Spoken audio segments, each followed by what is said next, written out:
पीडीआई कारकुनानों और लीडरशिप ته ډیر ډیر مبارک شي. اخر د عمران خان د اډیاله جیل نه د هسپتال منتقلی فیصله وشوه. سپریم کورټ باقاعده حکم جاری کړی چې عمران خان به د اډیاله جیل نه شفا انټرنیشنل هاسپټل ته منتقل کیږي. خو ډیر مرګري دا پوښتنه کوي چې عمران خان به تر څو هسپتال کې وي؟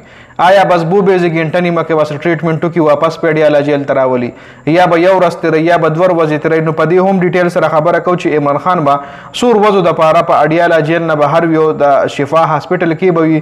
دا غي اپډیټس هم راغلي دي. بل عدالت چې کوم سنوي کړي دا په عدالت کې څه خبرې شوې دي په هغه هم ډیټیل سره خبرې کوو او عدالت حکم مطابق چې کوم مطلب اوس د عدالت کوم حکم جاری کړي دا به امپلیمنٹ کیږي او عدالت چې ویلي چې عمران خان دی اډیاله جیل نه منتقل شي شفا انټرنیشنل هاسپټل ته. نو کوم شرایط عدالت کې خودلې دي په هغه هم په دې ویډیو کې خبره کوو. جی راځو ټول نه پهلا عدالت ویلي دي سپریم کورټ چې عمران خان با د اډیاله جیل نه شفا انټرنیشنل هاسپټل ته منتقل کیږي او عدالتي فیصله مطابق تر 16 ستمبر پورې به عمران خان شفا انټرنیشنل هاسپټل کې وي.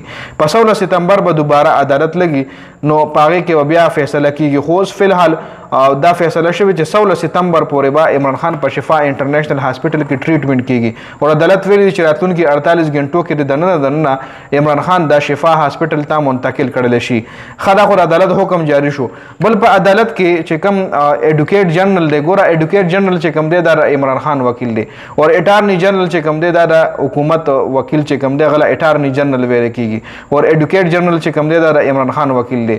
نو دای خپل کې خبرې اترې کړې دي د یو بل سره بحث مباحثه کړې ده. هغه نه پس عدالت چې کوم دی عدالت چون کې په دې بحث مباحثه کې اټارنی جنرال دا تاسو مو کو چې تاسو ولې عمران خان سره داغه د خویانو ملاقات نه کوي یعنی د عمران خان د خویانو ملاقات تاسو ولې بند کړی دی؟ نو اټارنی جنرال ورته وی چې دای کله ملاقاتو کې د عمران خان خویان دی او بیا د جیل نه بهر روز نو د سیاسي بیانونه ورکوي د سیاسي بیانونه جاری کوي. نو دا یو غیر قانوني کار دی. نو عدالت ولوي چې ونه یک وخته کچری د عمران خان خویان دی عدالت نه بهر غیر قانوني کار کوي نو موږ حکومت په غیر قانوني کارونه کوو. یعنی هغه ګور عوام دی ای غیر قانوني کار کوي نو موږ ولې غیر قانوني کوو؟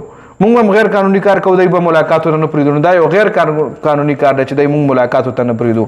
بل عدالت آرډر جاری کړی دی چې عمران خان به 16 ستمبر پورې هسپتال کې وي. خو شرط سکه خو در شرط پکې دادي چې د اډیاله جیل مخله به سوري د هسپتال مخله د کم هسپټل کې چې عمران خان به دغه وي انډر ټریټمنټ وي نو د هغه مخله به تاسو هیڅ قسم سیاسي جلسې ملسي رش روش پنه جوړوي. دا نه چې تاسو ولته درنې شروع کوي ولته جلسې شروع کوي او هر وخت د عمران خان په انتظار باندې یا هسپتال ته راتلو کوشش کوي چې عمران خان سره ملو شي نه جي.